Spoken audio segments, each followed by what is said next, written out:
What's up, guys? This is Billy Lewis with the Scare Network. We are live talking about our newest paranormal documentary, The Smallwood Store. Let's see, make sure we're live. Yeah, we're live, so we're good. I have Tod Dahlke, one of the producers, well, probably the main producer on this paranormal documentary, Smallwood. Todd, How's it going, guys? say hello and just kind of introduce yourself if you would, Todd. How's it going? My name's Todd. I live down here in Naples, Florida, just on the fringe of the Everglades here. Just about, I don't know, maybe 20 minutes from the Smallwood store. Nice, yeah. So I'd never even heard of the Smallwood store before I was introduced to Todd, and Todd started telling me all these stories. Well, I take that back. Well, I was like, "Oh, I want to come down there," and you were like, "There's a few places," and you mentioned the Smallwood store and mentioned Edgar Watson, and I started reading up a little bit on it, and I was like, "Man, that's a pretty cool story and stuff." Yeah. So, how long have how long have you known about the Smallwood store? And Well, um, I visited here a long time ago, just, because I was born in Fort Myers and I'd come Mhm. down to visit and always thought it was cool and stuff. And then I ended up, starting a company down here, a guide service in the Everglades.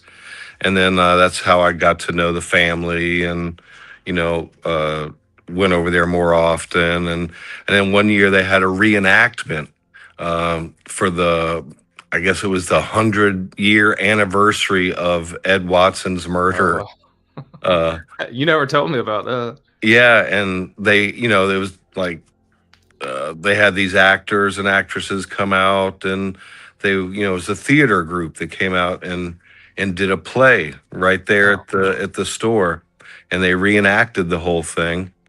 And that's when I was like, wow, this is crazy, and I started really looking closer into the story and you know talking to the local folks here about it, and it's just an amazing story. I really I can't believe it's not a movie yet. It'll be a movie one day, yeah. when this reaches the Cohen brothers or some other Or um ScareNetwork. yeah, when it gets to Hollywood, when some Hollywood producer hears this story, hopefully it'll trip a switch too. But for Well, right now, you're the yeah. first on the scene. Well, I want to obviously talk more about Ed Watson and his story a little bit, but for those who me, like, I'd never heard of the Smallwood store. I mean, I was born and raised in North Carolina, and I've been to Florida, many times in my life, mostly to Disney World and other places, but I'd never made it down to the Everglades or Naples or anything anywhere remote like that. But just explain what the Smallwood store is. I mean, I think the history on it is amazing. The fact, this, and we touch on this in the documentary, how many hurricanes it's been able to withstand, and Mm. just what it is and what it means to that area, that small Yeah, I mean, island. this was the last Florida frontier, way down here at the bottom of the state, and you know Florida didn't even become a state until I think it was 1840 something. So it was just wild down here, man. And the store, was the basically the focal point of the community.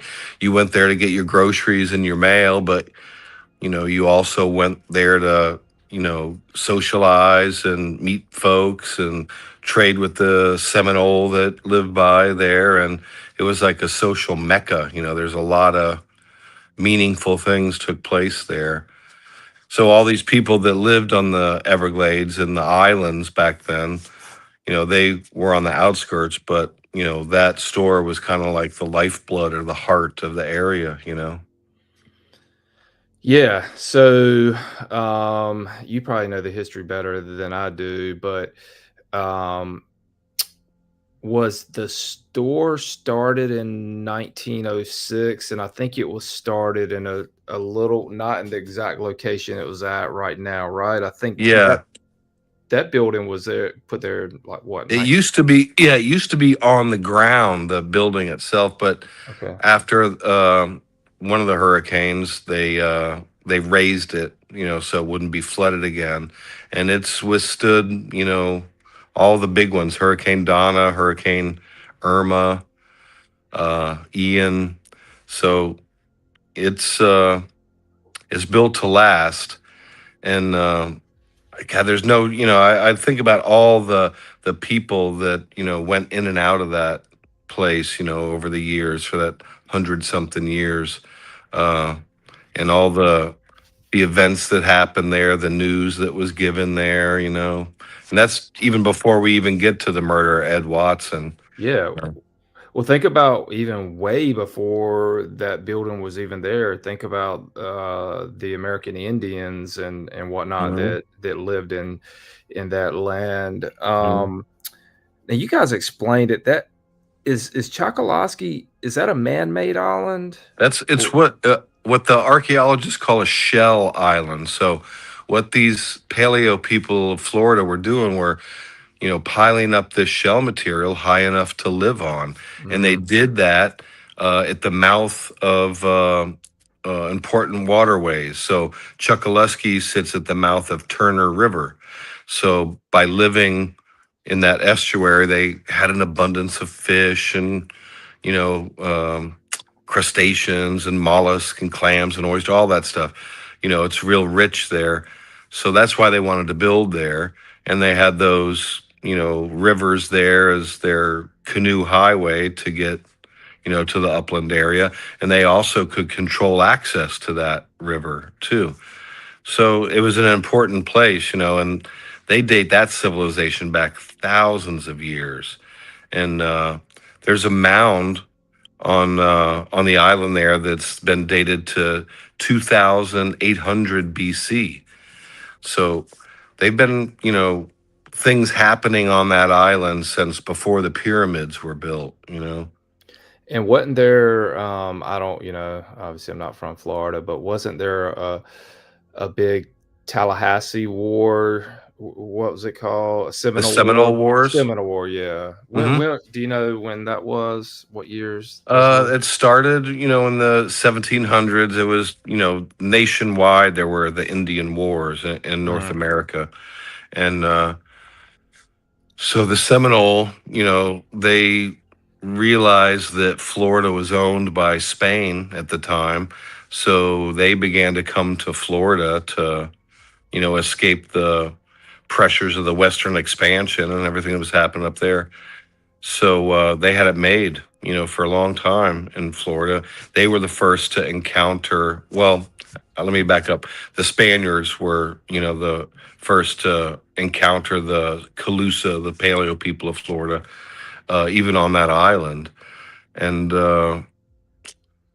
yeah, the Seminoles showed up, in the 1700s, and there were three separate Seminole Wars, in the state where they were trying to you know, round all the Seminole up and make them walk to Oklahoma. oh wow, And but they were the only tribe that never signed a treaty. They never gave up. That's yeah, their mantra to this day is unconquered. You know. yeah. So if you're just joining us, we are talking with Todd Dahlke about the Scare Network's newest kind of paranormal documentary with some hints of true crime in it with Ed Watson, and it's about the Smallwood Store down in Chokoloskee, um, Florida. I couldn't even say the name of the town when I first got there, and it took me a long time to even still learn how to say the name of it. But I met Todd through a mutual friend, and Todd and I uh, Todd and I chatted about some different things down in in his area down there in southwestern Florida, and he mentioned the Smallwood Store and some other things, and I was like, man, let me take a trip down there. And man, I'm glad I did, because that is that building's cool. The that whole area is cool. What wasn't cool was the mosquitoes. Yeah, it was a tough time of year. That's Did it, deep in the Everglades, that's when you say Chokoloskee Island, it sounds almost kind of resorty, but that island is about as deep as you can go into the Everglades. It's the end of the road.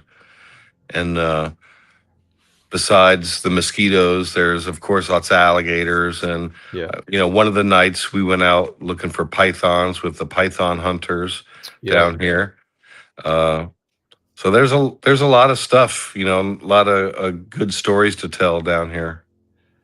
I know, I know. So yeah, so for those watching and you haven't seen the trailer for this for the newest documentary, the Smallwood, this coming out next week, next Tuesday, right before Thanksgiving. We just kind of wanted to put something brand new out on the Scare Network for Thanksgiving, so those can watch. And so let's watch the trailer real quick, Todd, and then we'll come back and talk Yeah. more about the documentary itself. Here Yeah. it is.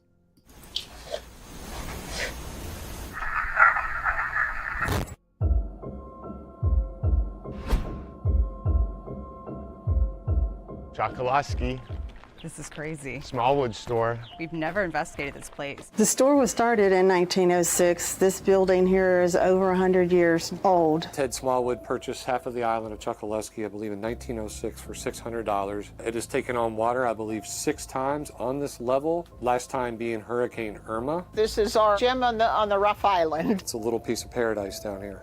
The store, to me, is authentic Florida. We're gonna stand here and we're gonna be quiet. You definitely don't feel alone down here, even when you're just walking around. There's a lot of activity in that bedroom, and that's where I seen the shadows. Is that his original rifle? Edgar Watson showed up in the 1890s down in Chokoloskee at the Smallwood Store looking for property to buy. Other people, they would also show up, and Ed put them to work. And when it came time for payment, they were murdered and dropped in the Everglades. In October of 1910, they confronted Ed Watson about what was going on down there. And as he went for his sidearm, that's when he went down in a hail of bullets. Now, this is where Watson was killed. Ed Bloody Watson. What happened to Mr. Watson? Is that Mr. Watson communicating with us? I don't like to come back in here after I close at all at night because there is just a feeling. It's definitely strange. Talk to me. The Smallwood Store has definitely stood the test of time. They say at 2 a.m. people get chased out.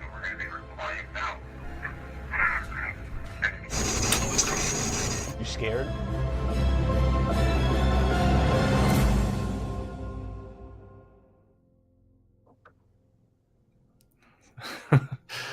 All right, so that was the trailer, the Very official cool. trailer for Smallwood. What'd you think about the trailer, Todd?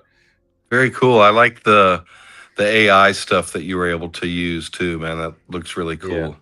Yeah. So we'll talk more about this, but we've talked about Ed Watson a little bit, but I'm gonna try to produce something more than we just touched on it just a little bit in the paranormal doc, but that was the intention from the beginning. I wanted to try to do a full-on paranormal documentary on the location itself, Smallwood Store, and then do a separate one on Ed Watson the best I can. But yeah, so you have watched the entire documentary, right, Todd? What just not to try to give anything away, but what are your impressions of what we were able to capture and kind of put together with the time that we spent down there several months ago?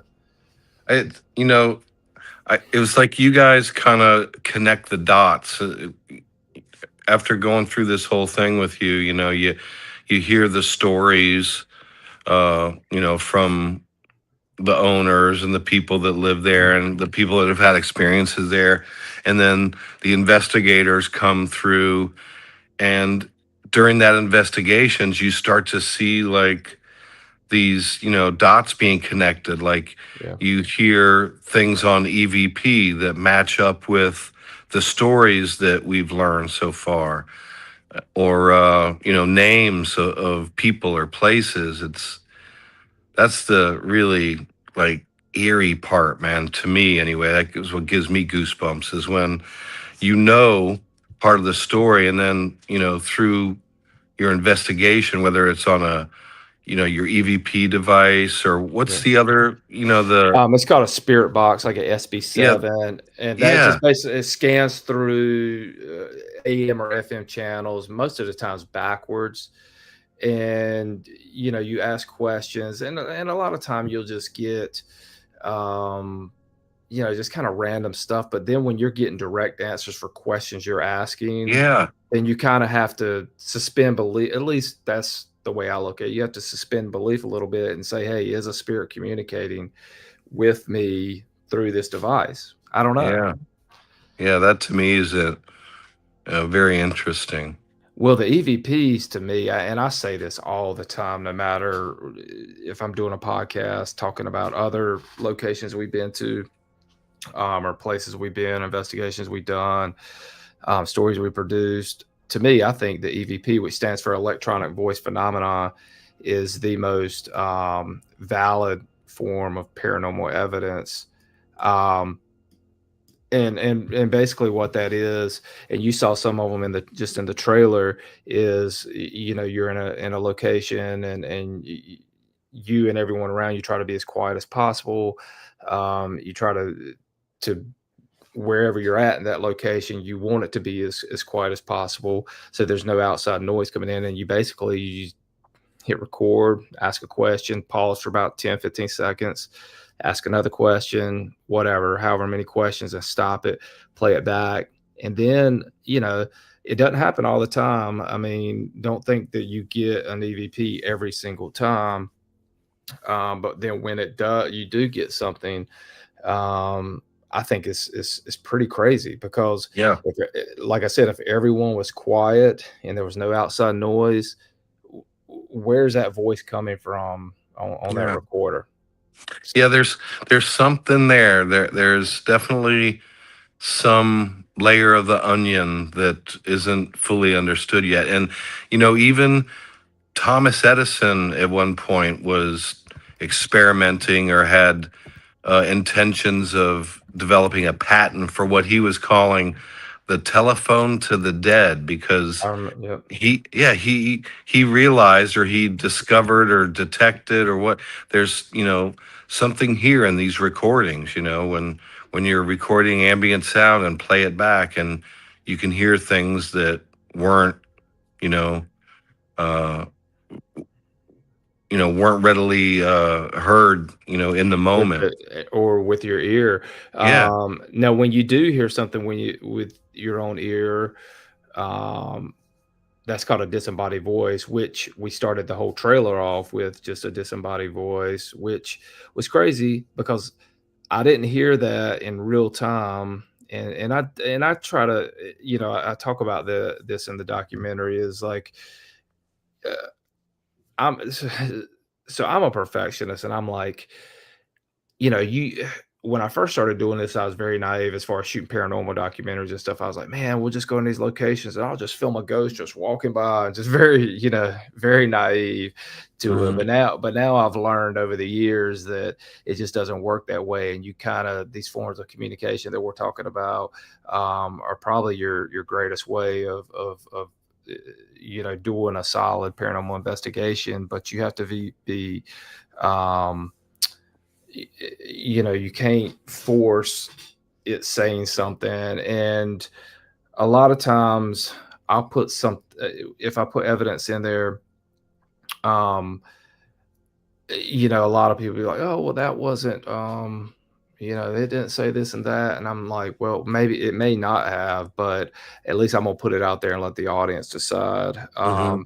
Now, you were with us when we did the paranormal investigation. I mean, you weren't with us the entire time. You were kind of in and out of the building and stuff. But when you watched the whole documentary, were you surprised at what we actually captured that night Yeah, during the.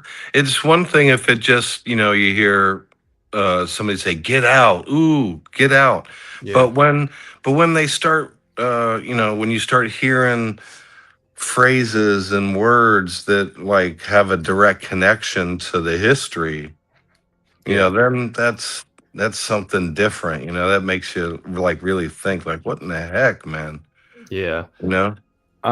So I know Lynn, the owner, Lynn Smallwood McMillan, was going to join us tonight, but something came up, so she wasn't able to join us. But so you may have to be the mouthpiece a little bit for the store. But when we went in there and did what we did, I spent the whole day there, the whole night, and I think we, left around 2:30 or so in the morning, 2:30, 3 o'clock. Just based off of you talking to Lynn and others, did they allow a lot of paranormal investigations in there? Are they kind of selective? How many have that you They've know had a of? couple. I think that, when you guys came in, that was the real only thorough one that they've done. They've had people come and attempt it or show up with, not really the right equipment, just, kind of thought it would be a cool idea kind of thing. Yeah. Yeah. But I think, when we came in there, and then when Eric and his team came in to do it, I think that was the first like real, you know, top to bottom investigation that they've had. Yeah, that was fun, man. I'd never worked with Eric before. He and his girlfriend, Francesca, they did a good job. I mean, well, they did a great job. And then they came in. I don't know if you saw the amount of equipment that he Yeah. actually put out, and we probably didn't use half of it. But there was a back table in the back of the store, and he just had like two big suitcases worth of equipment and stuff, and I was like, "Oh my gosh, I'd never seen that much equipment." Yeah. But no, they did a good job, man, and I had a really good time working with them. But when I produce these types of paranormal docs or true crime or whatever they may be, I like to try to tell the story um of the history of the location. You can't get that with every location that you go to. Like if you go to an abandoned asylum and stuff, it's going to be hard to Right. talk to someone about the history, but you can research it and whatever. But I think this goes back to what you were saying. When you do learn the history about the location and the events that supposedly and probably historically did happen there. What is more gratifying to me and what I feel like kind of rounds out and makes a documentary more valid is when, like you said, like that, you're getting references to that actual history. Yeah. And, there was let me play this clip. I want to play this. I don't know. I just put it out on social media earlier today, but let me play this. I think it's about 30 or 40 seconds. And then I want to come back and talk. No, I didn't upload that. Hold on. I'm going to upload that because I want people to see that. Hold on. Let me play. Let's slow down. Here, let me play this clip real quick, and then I'm going to explain what it is like in here. Does it feel heavy? Do you feel like there's other people around, even if there's no one here? Just kind of talk on that, if you would. Yes. So, for instance, the back bedroom. When I'm here by myself and open up, I will wait most days until somebody else comes in to go back there and open those windows. That's the room that I have the biggest problem with. Ted Smallwood's great-great-granddaughter, Ava, she does not like going over there by the mannequin of Ted. And Brandon doesn't like the window behind me down that aisle. We all have our little places that bother us, but to me it's the back bedroom. I just won't go open it.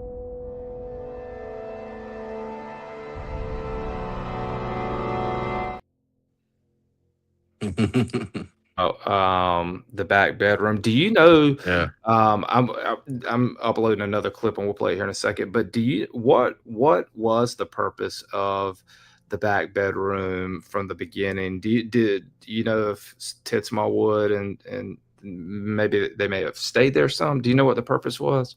Well, I know it wasn't their main house, Yep. so I'm not sure who stayed there. That's the other thing too, man. I feel like we're in it. We got this history, but man, I feel like we're just scratching the surface. I feel like there's so many other stories and things that you know we don't even know about yet. We Of haven't course. even dug yet. I mean, how could you in a location that's been there for Yeah. well, 120 years now, if it's Yeah. 1906, almost 120 years. Yeah. Y- y- So y- I but feel like there's so much there that have yet to be found. And I always thought it would be cool, you know, to bring people in here in an organized way to do investigations. Like come in with Eric and his team, and come in here to the store and do their own investigations. And you could get people with different types of equipment, yeah. and other state of the art devices and things to come in and take a fresh look at it too. Um, Now you mentioned Eric and then went back probably a month or so after we had shot Hmm. the documentary. Were you there or did you go while Uh-huh. they were there? Yep. Well, you mentioned, and this will not be in the documentary because they didn't film it, but you mentioned a clairvoyant. What exactly did the clairvoyant say? They brought her to, a few different places, and they matched up with, like the places that that you had investigated in your trip there. That back bedroom, the place underneath the store out by the dock where evidently the murder took place, that the Watson murder took place. Um, she got readings or feelings on things that events that had happened there that we Yeah, still have to look into. yeah. So it was cool. It was a little bit of both. Like she definitely was validating some of the stuff we already knew, and then also gave us some other leads to look at. Yeah, you're right. It's kind of overwhelming because think about, like you said, I mean, and I agree, like, I think we're just scratching the surface because, I mean, uh, beyond the American Indians and others, I know Lynn made a comment it's in the documentary about it's not, I don't think there was a hospital in Chokoloskee. I think people had to go get their medicine from the store, right? So Mhm. I'm sure that probably quite a few people died on that land or Oh, in that store, oh yeah, you know. absolutely. um, hold on, let's see. I want to play one. I want to play this other clip. The one we were talking about EVPs, but I want to play this for you real quick. Okay. All right, let's now be quiet. And after we had a conversation about this place, let's see what this gets. Yes. Edgar, are you here? Where are you standing, Edgar?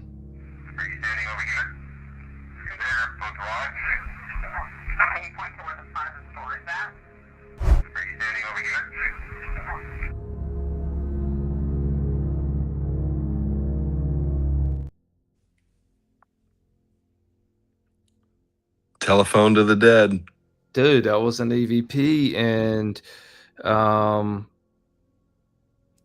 I think before that, when people watch the entire documentary on Scare Network on November 25th, there's there was a chair right there. It was kind of hard to see in that frame, but I was right there by the door, but there was a chair right there, and I think the word chair may have come up, and it was like a direct answer. Where you at, Edgar? Now, can we prove the spirit of Edgar Watson was there with us? No, obviously not. But that was a direct answer. It's like, where are you? Hey, the Yeah. door. And there was, while we were there at that spot, we got several other references about Ted Smallwood, about Edgar Watson, even some potentially some members who were in the riot that killed Edgar Watson and stuff. So it's crazy, man. And it seems to always happen when I go to edit and put one of these documentaries together. You miss so much stuff in real time and you're kind of overwhelmed. And then you go back and you got more time to concentrate and focus on it. And you get a lot more stuff than you realize you got. And so that definitely happened with this. I mean, I think we got a lot more than I had ever anticipated that we would have gotten. So, you still there, Todd? I think Todd froze up on me. He's back. You there, Todd? Did you go to the bathroom?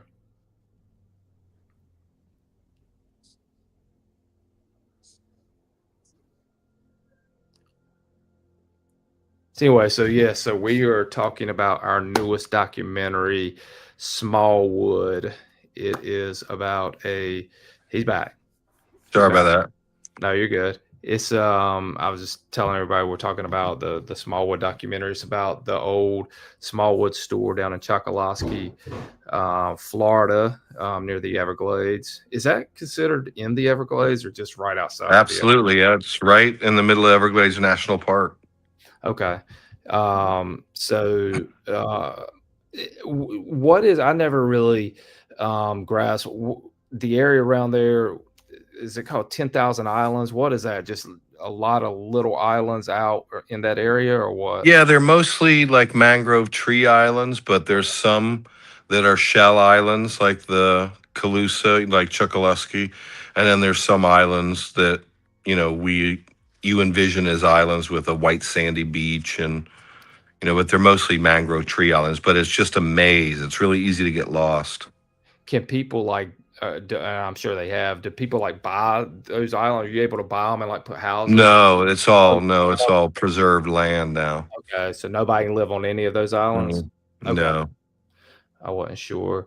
But yeah, so we're talking to Todd. Todd helped spearhead getting me down to the Smallwood store to to talk about the true crime and the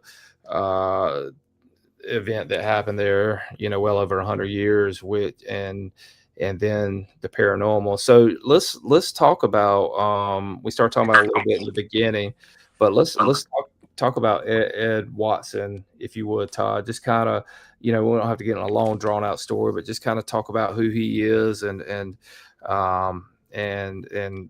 what his association with the store is, if you will. Well, he he showed up on the run from the law, and he went just south of the store down on Chatham River and built a house there. And, that's where he had his farm, and he'd get people to come and work down there. And a lot of these people that were coming to work were also running from the law. And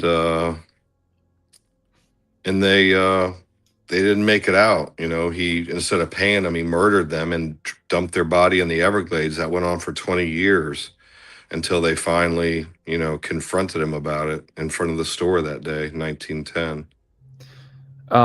Did you ever read the books that author wrote? The Killing? Oh yeah, Shadow Country, Killing Mr. Watson.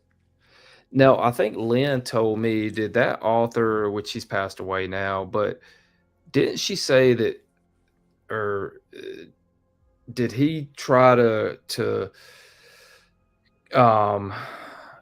I guess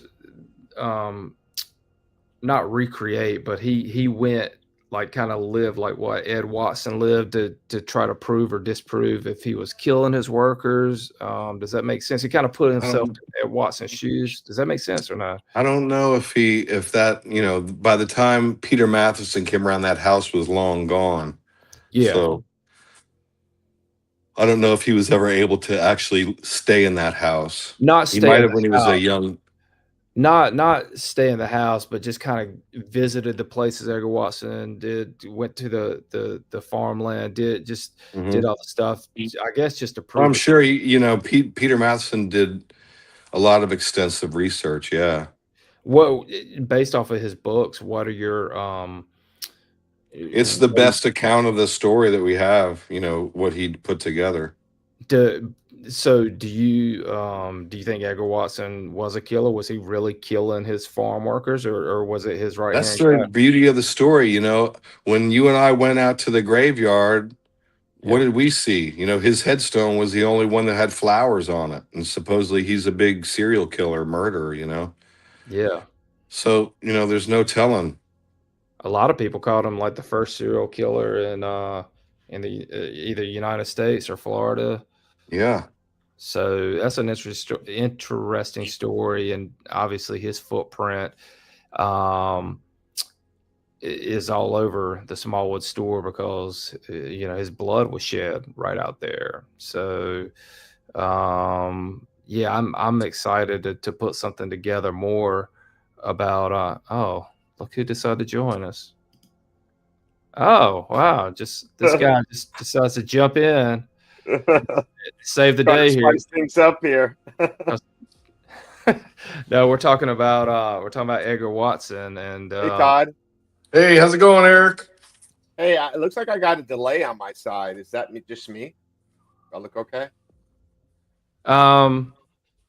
Yeah, you got a little bit of delay. You're Looks like I'm fine. moving. Maybe if I close some Yeah, apps. you're like, are you in the Matrix? What's happening? I know, right? I don't know what's going on. I So have good internet. you probably still have dial up. No, I'm correct. I'm connected to a hard line. I was telling Todd that we had fiber like buried in our front yard not too long ago, so our internet's like just freaking 1,000 miles a minute. I don't know why it's doing this. This is weird. It's fine. We can still talk. So this is Eric. Eric, introduce yourselves to the 3 people who are watching. Oh, my name is Eric Vanderlaan. I'm a paranormal investigator in South Florida, and I'm with the Haunted Files. We're going to be a new paranormal investigative team, and also we have a show and also a podcast. Nice. Yeah. So I contacted Eric before I went down to Florida to shoot this documentary, and we also did another documentary in Miami at the Gold Coast Museum, which we have not put together yet, but I'm excited to put that one together. But yeah, Eric, me and Todd were talking earlier just about how much equipment you actually brought to the investigation. I bring everything just in case. Normally I just bring a backpack, but I'm like, we're filming. I might as well bring everything. You never know what we could use. So yeah, it's like if I don't bring something, I'm like, God damn it, why didn't I bring that? I could have used it, I know your internet's a lot better now. It must have just been a lag, right? When you know what? I had it on blur, the background, and I took it off, and now it's fine. Oh, maybe that's what it was. But yeah, so Eric, Eric and Fran met me at the Smallwood store, and I mean, we literally jumped right into it right when we met. Right, we just didn't waste any time. No, we did a quick little intro and walked in and just ran with it. Yeah, but I have to give Todd a lot of credit because I never would have even thought about going down there to do anything like this if it wouldn't have been for Todd and him telling me about the Smallwood store. I just connected you guys. I'm sitting on top of a good story down here. Well, Todd is quite a person. I mean, he's like helped produce like one of my favorite shows, Fear, when it was on MTV. I know, Todd. You hadn't even told us about it. Tell us about it. Well, yeah, that was a lot of fun. I got to do a lot of, paranormal investigations and stuff myself. I met a lot of guys like you and got to do a lot of different investigations. And I bet things have changed since then. Yeah, it's been really fun doing this with you guys. That we're definitely gonna have to do it again. Yeah. Hey, I really hate to do this, man, but I'm going to have to hop off. I'm going to let you guys take it from here, okay? Okay. All right. Thank you, Todd. We appreciate it. All right, guys. I'll be in touch, Billy. It's All good right, talking to you, Eric. I'll see you. Bye. Okay. Bye. All right. Todd looks like he's been fishing all day. I think he just I don't know, something just happened because he jumped off a while ago and I had to I was like, did he is he buffering? What's he doing? And he was off for a couple of minutes. He just left me stranded. Lynn was I hopped in. Yeah, I know. Well, I would have just ended it if you wouldn't. But Lynn was the owner, was supposed to come on tonight, and she I guess something came up and she got busy because I know she does the lion's share at that store, and I'm sure that store just kind of keeps her super busy. Yeah.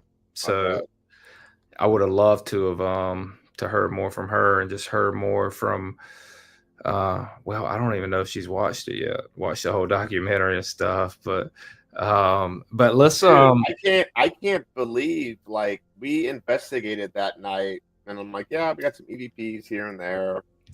But like after you reviewed it, all the things that you captured, like it was pretty cool. I know, man, and I'm still That's how it usually works.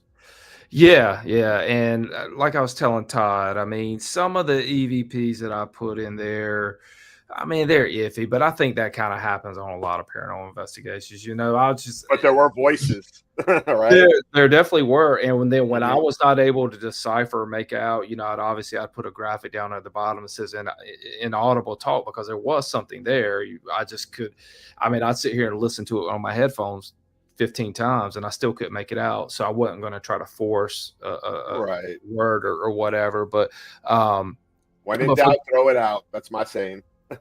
I know, and I threw a lot of stuff out. But let's for those who are just joining us, let me play the trailer again real quick since you're on now, Eric, and we'll watch that and then we'll come back and talk a little bit more on it.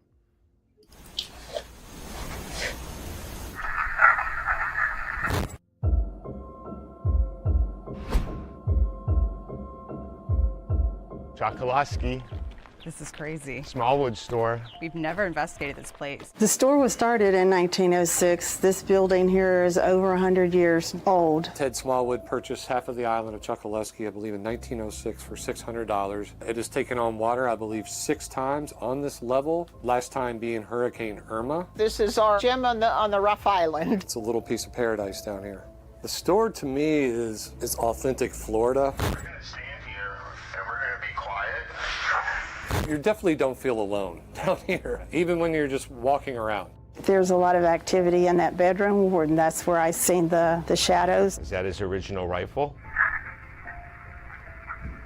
Edgar Watson showed up in 1890s down in Chokoloskee at the Smallwood Store looking for property to buy. Other people, they would also show up and Ed put them to work. And when it came time for payment, they were murdered and dropped in the Everglades. In October of 1910, they confronted Ed Watson about what was going on down there. And as he went for his sidearm, that's when he went down in a hail of bullets. Now this is where Watson was killed. Ed Bloody Watson. What happened to Mr. Watson? Is that Mr. Watson communicating with us? I don't like to come back in here after I close at all at night because there is just a feeling. It's definitely strange. Talk to me.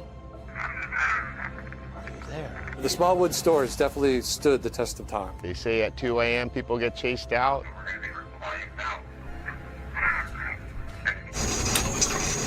You scared?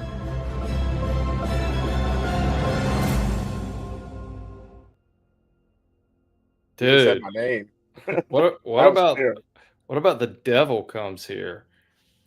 What I don't know. You know what's there's a common thing with all the haunted locations that I've investigated in South Florida is there's some type of Native American relationship to it. Yeah. And I don't know. I think that just ignites things.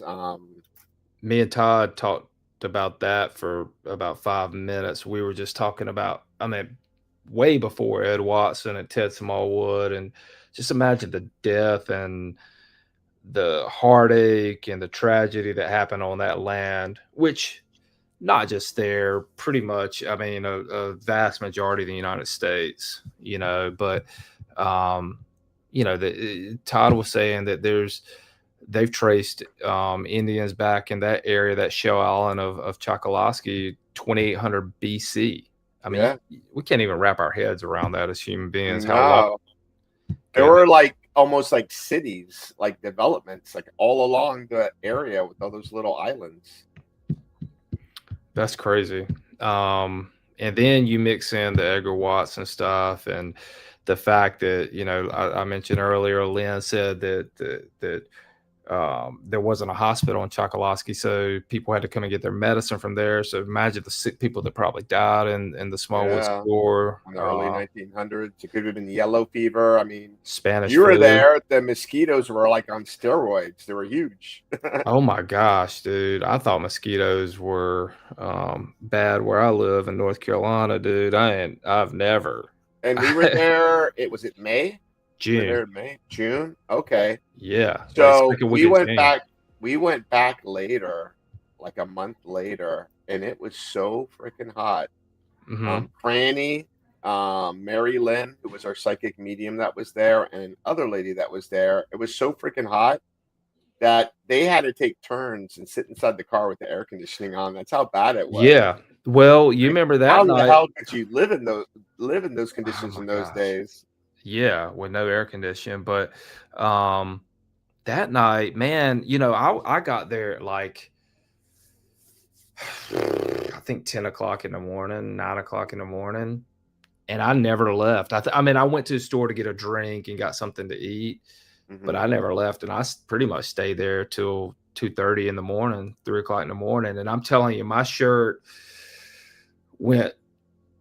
got soaked about 2 or 3 times because it's like I would film and I get really sweaty. Then I get I'm sweating in the documentary. You see me sweating. Me too. We all were, man. It was, we don't care though. We don't care. No. I mean, with something like that, mosquitoes, heat, I know that I got a job to do. It's like I didn't waste my time to go down there to complain about the heat, and I'm just gonna tough it out, because if I don't get the shot, or if I don't get the B-roll, and we don't do the investigations and make sure the audio and stuff's good, nobody else is gonna do it, So that was a location I always wanted to investigate. So and why hadn't you ever done it yet? But before then, why hadn't you done it? I don't know. I never reached out to them. Really? I went there probably like, I don't know, maybe a few years before that. And I was just like talking, but I don't think Lynn was there. I don't know. Maybe it was the other lady. I forget. Brenda. Maybe she was there. No, it wasn't Brenda. It was someone totally different. Oh, okay. But I remember them telling me that that they won't stay there alone. The other lady that was there. And I'm like, man, I would love to investigate this place. So she gave me Lynn's card, but I never called her and followed up with it. I was asking Todd, I was like, I wonder over the years, and I know Todd can't really speak on it because he's not there every day. This would be more of a question for Lynn, but I just wonder how many paranormal investigations they've allowed over the years. I would like to think what we did is probably the most professional thing done there. Yeah. I would think. Yeah. I could be wrong. I don't know, but yeah, I don't think too many people have, and we're probably the first ones to do a full blown out investigation. I know. That was cool, man. I was really surprised. Oh, I want to ask you, because Tom mentioned it, the clairvoyant that you mentioned that walked through there, since that's obviously not going to be in the documentary, kind of talk about, if you can recall, kind of first off, where she went within the building and what she was kind of picking up on, if you remember. Well, Mary Lynn is from Texas, so she didn't know anything about Smallwood. I didn't even tell her where we were going. She just flew into Fort Myers. And I told her we're going to go to a location out in the Everglades. Oh, wow. Get ready. And so we did a walk around the outside. Like you mentioned in the documentary, that's a man-made island. It Yep. was built out of shell mitten. So I'm sure that's sacred Native American burial ground. So she was, when you're facing where you walk into the building up the stairs, Yeah. all the way to the left where the mangroves are, Yep. there's like a high ground. Mm-hmm. Well, she was sensing something there. She's like, I see dead bodies over there. Oh, I bet we were walking all over dead bodies. Uh-huh. Bones, at least. Yeah, you can see like the part of the land rise, and people got to remember, like that area is at sea level or below. So I know. anything to be at a higher level, like, and I'm talking about high level, like I think at one point, I think the highest level is like maybe 4 or 5 feet. Yeah. But people are saying that it's been there like during prehistoric times. We don't know like how big it was because throughout the years and the corrosions and everything. But yeah, she sensed that right in the mangrove. She's like, there's a couple bodies over there. Mm. Then we walked around, and the one thing she didn't pick up, and you had mentioned this earlier, like we don't know, there could have been many people who died in the store. They, back in the early 1900s. So she picked up on a woman that passed away inside the store. Mm. So we asked Lynn about it, and she couldn't recall. Yeah. Something like that. But I mean, who knows? I mean, yeah. So, I mean, it was a post office. People got things. They got medicine there. Yeah. They probably went there to get help, and maybe some lady passed away there. Who knows? Or maybe more. Probably more. I wish I could have filmed her walking through there just to get her raw thoughts without knowing anything, like you said, about that location or the history or the stories. Oh, I got some video of it. If you want, on the next show, I can put a little something together. And yeah, definitely. yeah. Maybe we can just release it as like a little bonus thing. Yeah, I can send you the footage if you want it. Yeah, that'd be awesome. Yeah, not we're done with what we did, but that would be a cool little bonus thing to maybe put out. And if you even want, maybe if you want, we're doing the show on Tuesday again with Franny and I can invite Mary Lynn, and then your perspective, should be more than happy to join. 100%. I mean, even if you want to send her, the documentary to kind of look at, or not, it doesn't matter. Just so she could get a little bit. She doesn't want to know anything. Okay, that's how she does it. Was Fran able to watch the entire documentary? Yeah, she couldn't believe the EVPs that was captured during that whole investigation. And I mean, like, what time did we get there? Like I think it's around 8? 4. No. Y'all got there around 5. Oh, that's right. Right. Yeah. But we didn't start. We didn't start investigating until it's dark outside, but that was around 8. Yeah. The time flew by. It seemed like we were there for 2 seconds. I know, man. We got a lot accomplished, and man, there's just so. I mean, I can't even wrap my head around how much stuff we got. I mean, I'm thinking about that picture Tod film or shot and got that mist right by the boat. Yeah. Like, I don't even know what that is. Like, how people got to remember, when you go there, it's like a magical place. I mean, we were sitting there on the dock and we're seeing dolphins swimming around. That's right. I got video. I didn't include that in the documentary, but I got video on my phone of the dolphins going through. And the sunsets there are like bright orange and the water's black. It's just the most incredible scene you've ever seen. Yeah, you were talking when you were talking about the clairvoyant a while ago. You mentioned about the sea level. Yeah, you walk out on the dock on the lower level in front of the store by the water, and I mean the dock's right here, and the water's like right there with it. And yeah, and we talk about it a lot in the documentary, but it's like, man, the fact that store has been able to survive the numerous amount of hurricanes that have come through. 2 years ago. No, that was 8 years ago. 8 years. That's still pretty in recent, 2017. Yeah. I mean, it's still an old building. I know, man. It's crazy to think that building is still there, well over 100 years later. I mean, it's so vulnerable. There's nothing to stop. No, there's nothing. You know, I've so been to some bad hurricanes, and like I have, when I was a kid, like our house was almost demolished. We had to move out and had to get it renovated for like a year. And this is dude. like cement block house, not like pine wood. Yeah. Listen, I'm born and raised in North Carolina. I've been through some bad hurricanes too. Yep. The year after Irma, we had Hurricane Florence come through here, and I sent my wife and my girls actually down to Savannah, Georgia, and they were gone for a week because all the roads got flooded around here. I was up on my roof because there was a big hole in my roof. I was up on there in the middle of the hurricane with a tarp and bricks trying to cover up the hole, and it still went through. And I was able to stop it. If I wouldn't have been here, our house probably would have gotten ruined.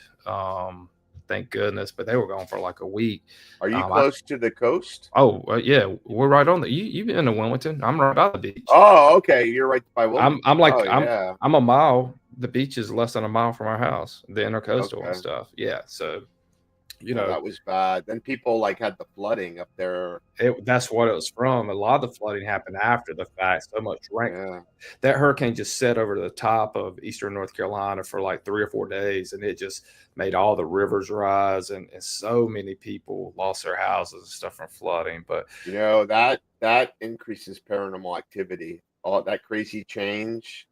Yeah, like barometric pressure and all the things that are like going off. Like we did actually at Gold Coast. I probably told you there was a tropical disturbance. It wasn't like a tropical storm, it wasn't a hurricane, but enough to where there was feeder bands going through.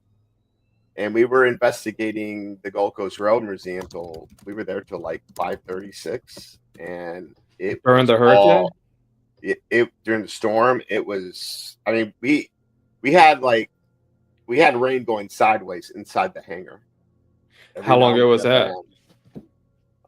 Maybe like 3 years ago. And oh, nice. It's the most active I've ever seen, like from seeing shadow figures, hearing disembodied voices like loud to where the other group on the other side heard it. It was like crazy. Dude, I'm excited. So for those watching, we also shot another documentary with Eric, a paranormal documentary at the Gold Coast Museum in Miami, and I'm excited to put that one together, man, because what was the other little guy's name that was with us that night? That was oh my god, it's gonna kill me. He was also what was his name? Oh my god, why can't I remember him? Anyways, well, it was me, you, and him, because he showed we just started investigating. He showed up, and we got some crazy stuff there too, man. I'm excited to put that one together because we were doing. I think our first investigation was in the car where it was like the hospital car or whatever. The Army medic car, yeah. And some crazy stuff started happening, instantly. And anyways, we'll get that out on ScareNetwork. Billy, I'm a ghost magnet, damn it. Wait, a ghost maggot? Magnet. Same thing, right? But anyway, so yeah, let's go back. Let's talk. Get off the track a little bit, but let's talk. And I can't. I mean, I'm ready to talk on Monday and Tuesday. Do your show on Monday. We're gonna come back on here on Tuesday. That's right. More about it. I need to make notes. I'll make notes on Tuesday, just of more specific things. But for those who may never go to Smallwood, to that store, just kind of talk about, if you would, just kind of the feel and the vibe in that store. So the Ted Smallwood Store, it's in Chokoloskee, Florida, right next to Everglades City. And if people don't know where that is, it's just west of Naples, like out in the middle of the Everglades.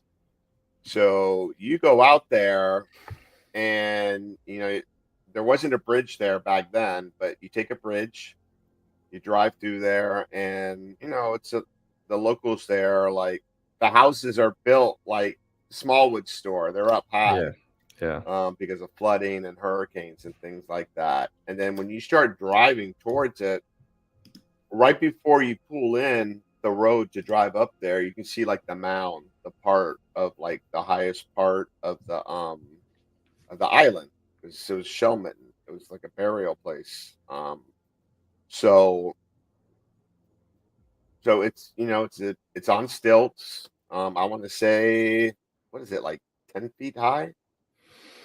Maybe 8 feet high. Maybe 8 to 10 feet. I'm Yeah.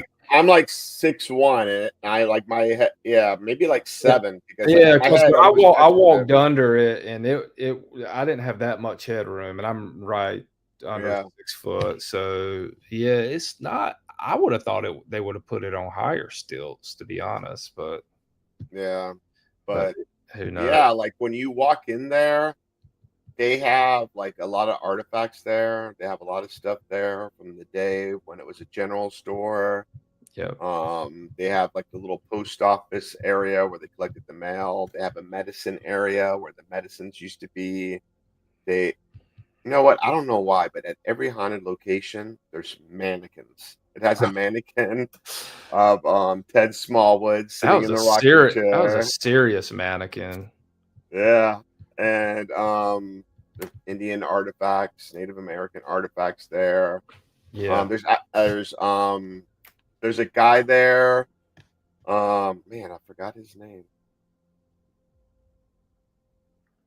The guy that had the little boat when we got Tod Brown. Yeah. There's like a little memorial with him with his boat there. This guy was like a backwoods guy. He pretty much was in this little teeny boat with a shotgun with all this crap in it, and go out there hunting. And I've read some stuff up on him, man. I guess he used to do drug. Well, his story's pretty well known. I need to read more on him. Tod Brown.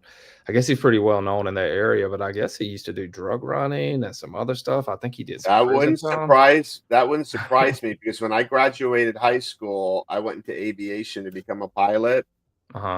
And Everglades City, that's the mainland right next to Chokoloskee Island. Yeah. There's a little strip runway there, and that was the place back in the 80s where they would do drop-offs there. Yeah. And it's pretty hairy to do a touch and go there because the runway is so short, and if you don't make it, you're in the water. Yeah. So I've done a few of them there. We would fly over there and then park the plane and then go get oysters. Oh, nice. But yeah, there was a lot of drug running back in the 80s, especially that airport, which is like I'm going to say it's probably a couple miles from Smallwood Store. So there could have been death from that as well. A lot that we don't know it. And also another thing that you did, I don't know if you know, but not too far from there, there's Loop Road. And Loop Road used to be a logging road when they were cutting down the big cypress trees, because they used to be a lot bigger before they cut a lot of them down. But Al Capone had a hideout there during Prohibition, and he used to have prostitutes there, knock people out there. Oh, wow.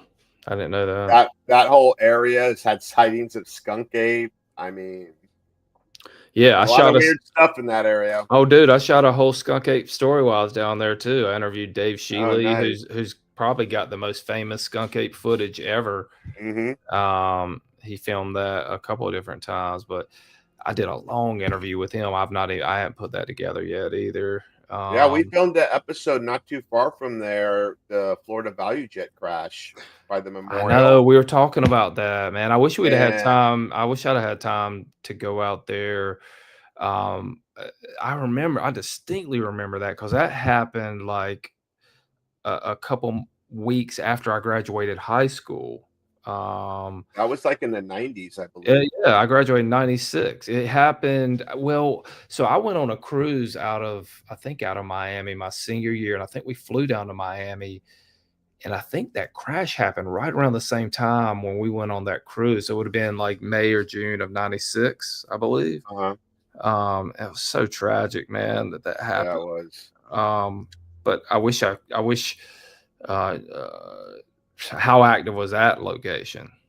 I didn't see. Like we were like, damn, we want to film somewhere and investigate, and it's like off a whim, I was like, let's go check out the memorial over there and see what's going on, see if we can get anything.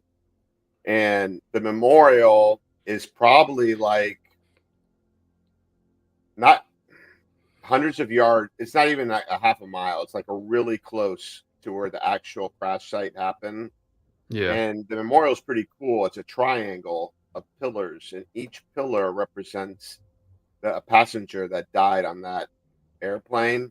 And it's like in a triangle, and the point is pointing to where the crash is. So when the sun went down, the mosquitoes were freaking nuts. But dude, we were doing the Delco session. We were getting like coordinates, like, you know, when you're listening to an air traffic controller, head 180 degrees to the south or whatever. We were hearing things like that. We got I can't fly. And the sad part was we were picking up on a little girl, and we were getting that I'm looking for my mom. So, oh man, it was pretty wild. We never thought we would get anything like that. That is sad. What did cause that? Do you remember what caused that plane crash? Is it mechanical error or pilot error? Yeah, there was I think there was a fire in one of the compartments, and they lost control. And the thing is with that crash is it did a nosedive and went straight into the Everglades. Oh god! And there's like I don't know, thousands and thousands and thousands of years of muck that's been building up there. So when it hit that muck in the Everglades, it was like a suction cup. It sucked it in. Oh god! They said the smallest body part that they found was a knee. That's how bad it was. Yeah. Unlike Eastern Flight 401, where some people actually survived the crash. You remember that flight? Gosh, maybe been 10 years ago that just got lost south of Indonesia or whatever. They've never found the plane or anything. I can't remember. There's a documentary on that on Netflix, I think. Yeah, because I think maybe one little piece of the plane maybe have washed up somewhere on some island that they found a few years ago. But that's awful, man. That's crazy. Yeah. Just shows you how big the oceans and stuff are. We're small. We're very small. We are just like the Smallwood Store. No, I was kidding. But anyway, so going back to the Smallwood Store and whatnot. The vibe and stuff in there, I never felt anything negative. I never felt threatened. Talk about how you felt and whatnot when we shot that night. Well, when we walked in there, you know, I sort of felt a vibe when I first walked in there. I don't know if it's a vibe of it being an old building and all the things there, but I don't know. There were some things that I couldn't explain, like hearing footsteps. The vibe changed. It was funny because they were saying, and I think Lynn said this, that like they've had investigators there and they couldn't stay till 2. Yeah. So at the end, I go inside by myself. Yeah. Totally different vibe, and I heard footsteps, and I don't know. It was we got footsteps. We got footsteps probably about 20 minutes before you went in by yourself when we were investigating over there by Toch Brown's boat. There were some unexplained footsteps, and there was nobody else in the building at that time. And the weird thing is, I think we had, I don't know if it was that night or another night, we had the motion sensor out in that area, and it was going off by itself. It was sensing motion. That must have been the other night. No, your EDIs. Yeah, your EDIs were going crazy at a couple of different spots that we were investigating in there. But but yeah, so I know that Michael and them had to, man, I would have stayed in there to probably 4 o'clock in the morning if they I would would have. have stayed till the sun came up. I would have too, to be honest with you. What I really wanted to see was that doll do something. I know we got a little activity. I don't know if a cat ball or REM Cat pod came ball, off. yeah, Yeah, yeah, and that lights up. It's a ball that senses motion, so it lights up when it senses motion. But you gotta like really move it. It don't just if you blow on it, it won't move. It will yeah. light up. That doll was freaky, but as you know, man, it's like about any haunted location you go to, there's going to be a creepy old doll. That's just a given. Yeah. Well, they claim that doll moves around. They said that they locked up the place, came in there, and it was on the other side of the room. And you know what's funny? I did a little like reel, like a Uh-huh. TikTok, Instagram thing. Uh-huh. And when I posted that, people started coming to the store just to see that. It was so Oh, funny. really? Yeah. That's what Brenda was saying. Nice. Yeah. Um, well, I said this in my last, so I shot one in my last documentary or that I put out for ScareNetwork was I shot at Missouri at this old house called the Glen House, and it was freaky.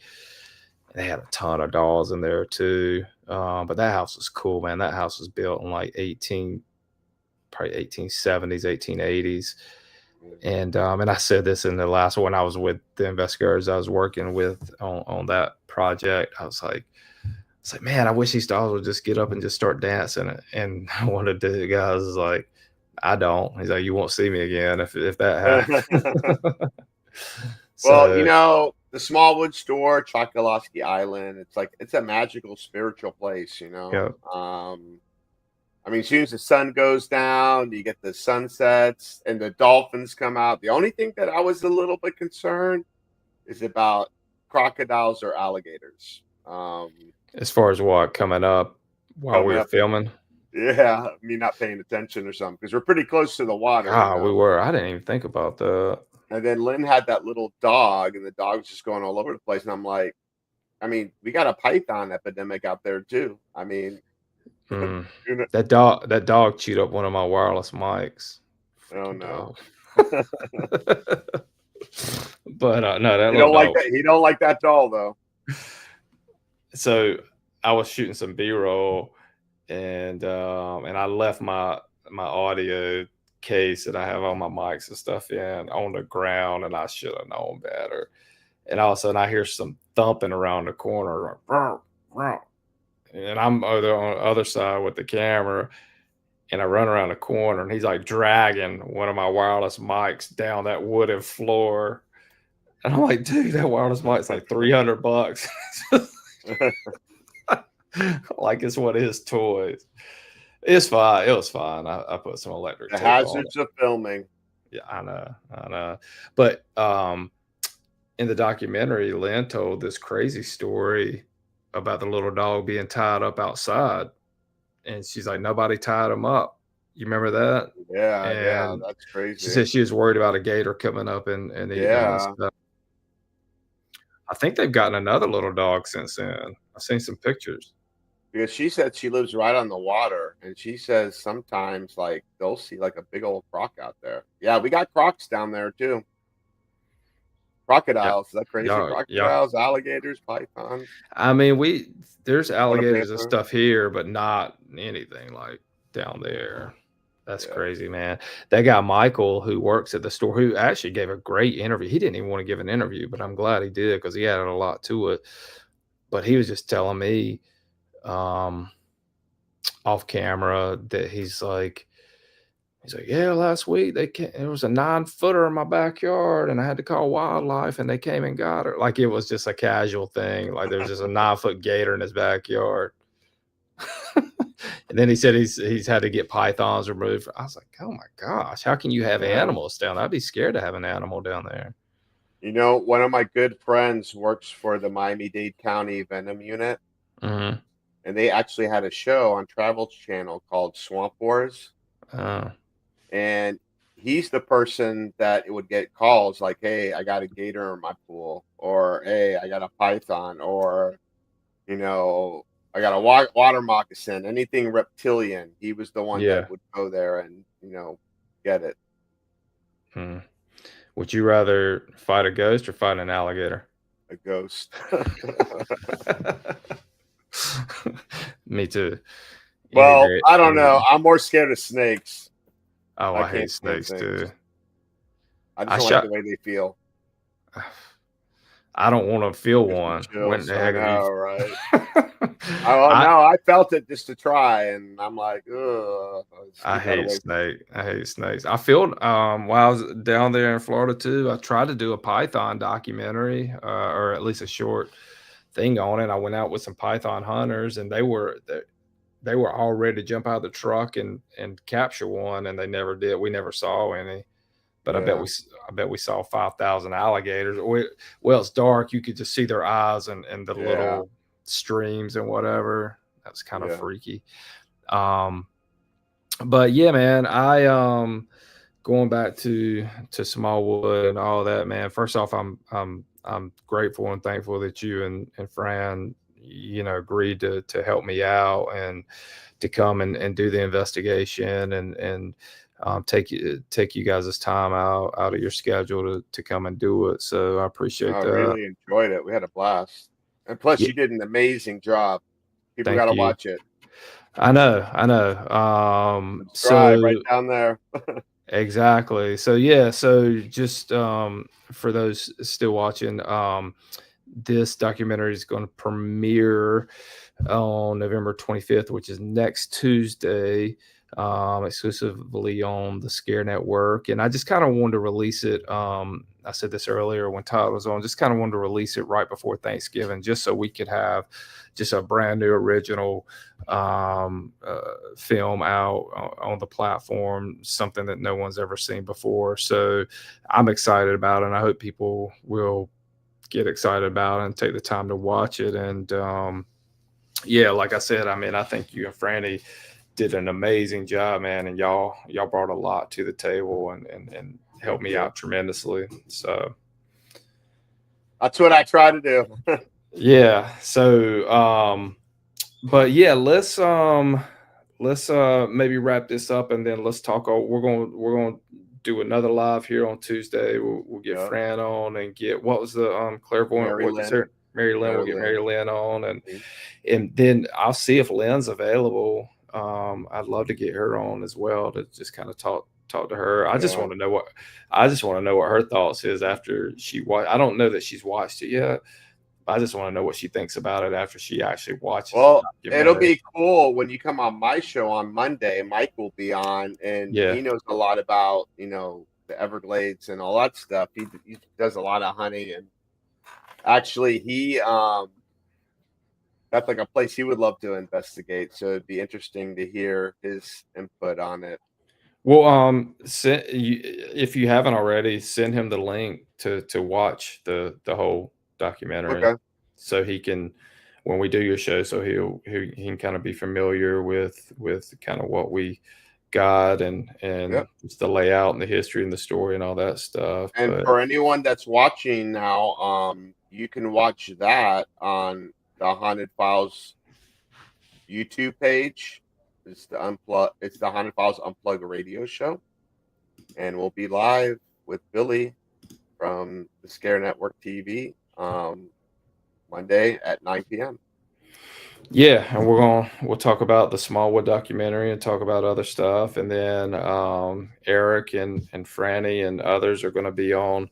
We're going to come back and do another live on Tuesday once the documentary is released. I think I might try to release it like midnight Tuesday, late Monday, like after our show, like when it hits midnight. I think I may release it to the public and hope people will take the time to watch it. That's why I wanted us to do the live on Tuesday. So hopefully some people will have seen the entire documentary and can maybe chime in and ask some questions and stuff. But yeah, I was pleasantly surprised with the way it turned out. When I left and was actually driving back to North Carolina, I didn't know what we had gotten or if we'd even gotten anything that was going to be worth a flip. I mean, I knew we got good interviews, but the paranormal evidence, but I'm always like that. I'm like, man, did we get enough? No, I mean, like, did you hear that? And you're like, I don't know. And then you're probably like with the headphones, like, holy shit, I did hear that. Yeah. Yeah. It's crazy, man, when you hear a voice and you just Yeah. can't explain it. To Yeah. me, that's the most valid piece of paranormal evidence. Yeah, I like how can you fake? I mean, other than like even if you had like a picture of a full bodied apparition, people are gonna say you faked it. Exactly. I know. That's why I feel like in paranormal, you can't win. But I mean, listen, you got sent a picture and you heard me question that. And if I was faking something, I definitely would have put that picture in there. You know what I'm saying? Right, So, right. so it's not in the documentary. And I said it wasn't going to be in the documentary. Well, it's So, all about credibility. I mean, exactly. And that's what I try to once you pride mess myself. up like that, Yeah. no one's gonna believe you on anything. And I'm here to share what I capture to the people, Yeah. paranormal, and this is what I captured. Yeah. You look at it and you think you tell me what you think. This is what I'm here to show you what's Well, that's out my there. philosophy too. I mean, like I said, even some of the EVPs that I left in, I'm like, was it that? Maybe, maybe not. But at least we can put it out there and people can make their own assertions or their own judgments as to Yeah, if it actually said something or not. But a I lot of think them were clear though. yeah, I think that's the beauty in being able to be a storyteller and to be able to put something out like that. And what I love more than anything is the fact that we were able to go there and, like we said earlier, probably do one of the most extensive paranormal documentaries or just investigations, period, on that certain location. I love that location Yeah, is really kind of untapped, if you will. You know, yeah, and we didn't even have enough time. I mean, I we know. still need more time, and I couldn't. I, The thing is, what people don't understand is spirits were people too, right? yeah, Maybe it's a residual, but if it's an intelligent spirit, they're like people. So they get to know you, they start opening up more. And, the more frequent I investigate a place, I end up getting more things to the point that I feel like they already know me and they say my name like on command. It's crazy. I know. I know. I wish we, like we said earlier, I wish we could have stayed till sunrise, or at least gone back another night. I feel like if we'd have gone back another night, I probably could have made this into a two-part Oh, series. yeah, No, easily. No, you could have made it to like an 8-part series full out documentary. man, it's crazy. I've been on like 2-day shoots before on other projects. I mean, Edgar Watson's plantation, like, let's find some bodies. Well, it's funny you said that because I was saying to Todd, if I'd have had more time, Get a because metal detector. well, not just that, if we even could have gone out to where his house was, obviously his house has been gone for a long time, but if we could have gone out there and just done an investigation where his house was in that Yeah, area, just yeah. imagine what we would have gotten out there. And And it's I think funny. some of the foundation's still there, just not the actual. There's still So, parts of it.